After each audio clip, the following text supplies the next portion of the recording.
Just outside of Radford Semele is a remarkable farm. Operated by Canalside Community Food, which is a community-supported agriculture scheme, it grows organic produce for people in the area and is also a popular location for people wanting to explore a traditional agricultural process, or in fact who enjoy the many events that they host here during the year. I'm here now with Ali Jeffery, who is the General Administrator for Canalside. And Ali, welcome to Life and Lem. Great, thanks very much. It's great to have you here on the farm. So this is my first visit here. I've driven past the farm lots of times on my way in and out of Longtown. I've never noticed it before, but it's just on the outside of Radford Semele as you're heading out of town. Tell us a bit about the farm here. How large is it? How did it get started? So we've got about 10 acres of land that we own and that we grow our vegetables on. And then we've got a further 2 acres that's under orchard production. So soft fruit, top fruit like apples and plums and things. And that's rented because it's a bit distant from our sort of main bulk of land. It started, 20 years ago was the beginning of the establishment of the business and getting the farm established. The first veg was being given out in the summer of 2007. And in fact, the whole scheme was set up with Tom and Kaz Ingle and also some other local people who have a really strong interest in local food and who wanted to connect people with where their food came from. So Gareth Davis and Judy Steele are the 2 founder members. There were a lot of perennial weed roots in the ground, so things like couch grass and dock and thistle. And so they had a pig club and the pigs basically rooted out a lot of the perennial roots and that cleared the way for then preparing vegetable beds and sowing the first vegetable crops in the summer of 2007.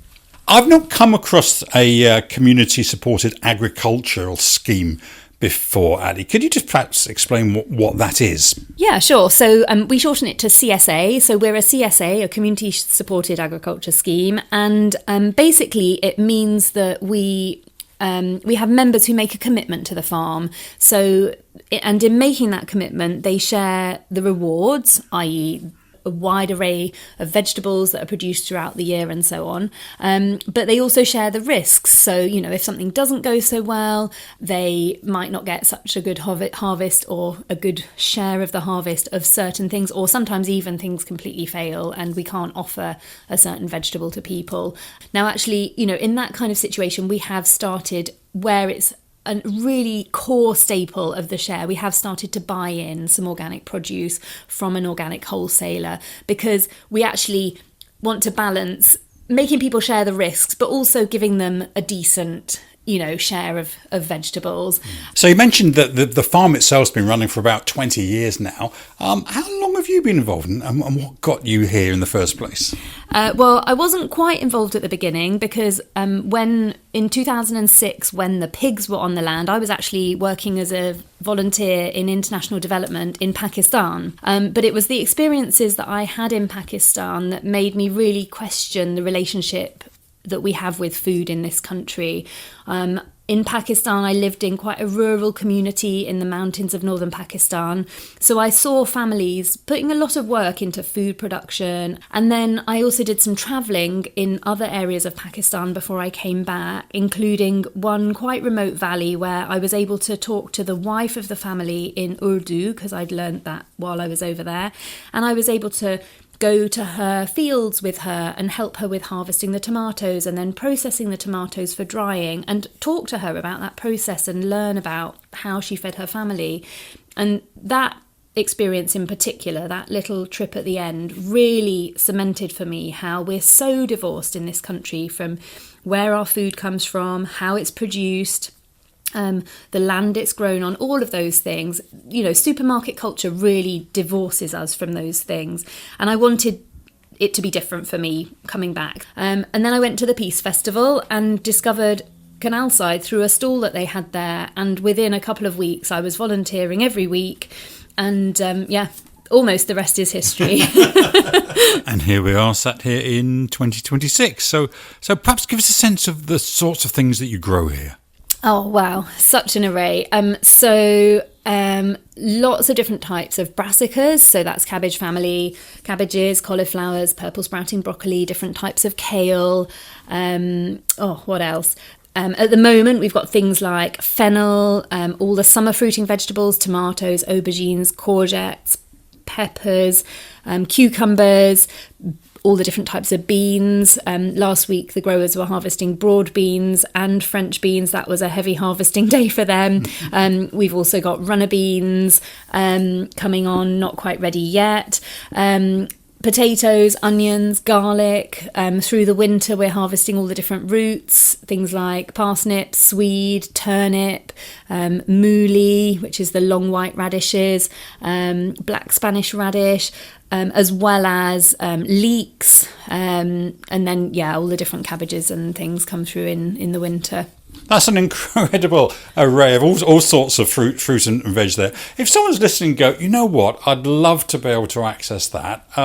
What can people do that? Yeah, great. Definitely. We've got space for new members at the moment. So we basically operate a kind of subscription scheme whereby people pay a monthly amount and they come and collect a weekly share of the harvest. So a lot of our members are produce subscribing members on that system. However, you can start with a 4-week trial. In fact, we strongly encourage people to start with a 4-week trial to try out if the system works for them, because we don't tailor the boxes. You can't substitute this for that or whatever. We don't have that capacity.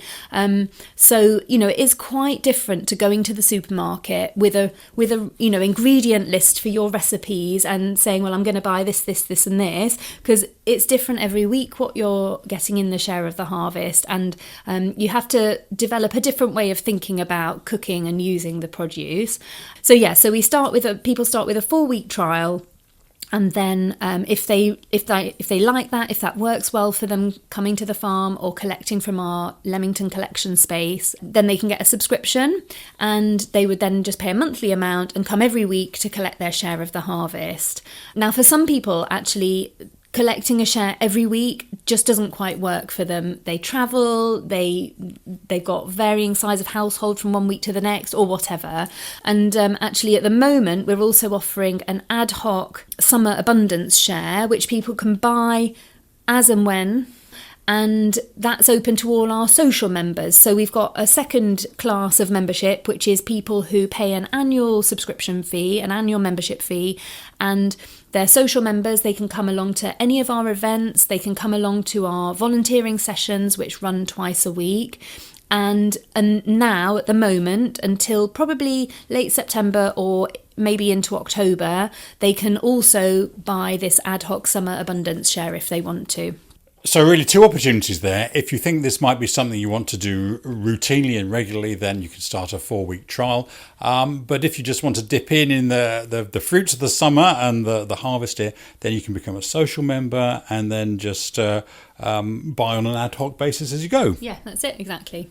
And all the produce is organic? Yeah, so we're certified organic by the Soil Association, and so all the produce we grow is organic. And then on the occasions where we buy in the staples to supplement when a harvest hasn't done well, for example, then that's also organic. It's from an organic wholesaler. And of all the different produce you have here, do you have any favourites? Well, we haven't got to it yet this year, but I'd say probably sweet corn is my favourite because... Honestly, I'm going to get emotional now. Who's getting emotional about veg? Honestly. But yeah, eating sweet corn that's basically been picked that day, and you don't even need to cook it. You can just eat it straight off the cob, pick that morning or pick that afternoon. Bypass the pan, just eat it. I think the growers grow a super sweet variety, so it's so tender when it's that fresh, and it's just really sweet. But I think that's kind of closely rivaled by the sugar snap peas, which is when they come in, it's like the first sign of summer. Oh, I'm really welling up. Yeah, it's like the first sign of summer when the sugar snap peas come in. We grow them in the polytunnel, so they come a lot earlier than, the field crops, summer crops. And people get really excited about them. Yeah, I'm getting quite excited too, actually. And another reason for being excited is you do host events, don't you? Ali, what's coming up on the calendar? Yeah, so over the summer we've got a few members events. So we have a monthly foraging and herbal harvest walk, and our bi-weekly members volunteering sessions, our land team sessions as we call them, are running throughout the summer. So our next big members event is in September when we'll be harvesting the potatoes, but we also will be having a stall at EcoFest on the 5th of September in the Pump Room Gardens, and our next big public event is on Saturday the 10th of October, and that's Apple Day, when we basically will have apple presses out, and there'll most likely be a tour of the farm, and that's a great chance to come down, have a look around, see a bit of what we do, and join in with some fun activities as well. So there we have it. This is a brilliant practical initiative run by the community for the community. If you'd love to get your hands on some of this brilliant, fresh, organic fruit and veg, then there's opportunities right now to either become a regular subscriber on a trial basis and see how it goes, or more of a flexible approach. If, however, you'd like to become a social member, get involved in the volunteering and some of the upcoming events, then there's opportunities to do that now. Lots of information on the website, which I'll put a link to in the blurb. And of course, you can pop along and see Canalside Farm at EcoFest in Pump Room Gardens on the 5th of September. In the meantime, Ali, thanks so much for giving us delicious insights into what you do here. Thank you very much for coming down. Good to meet you.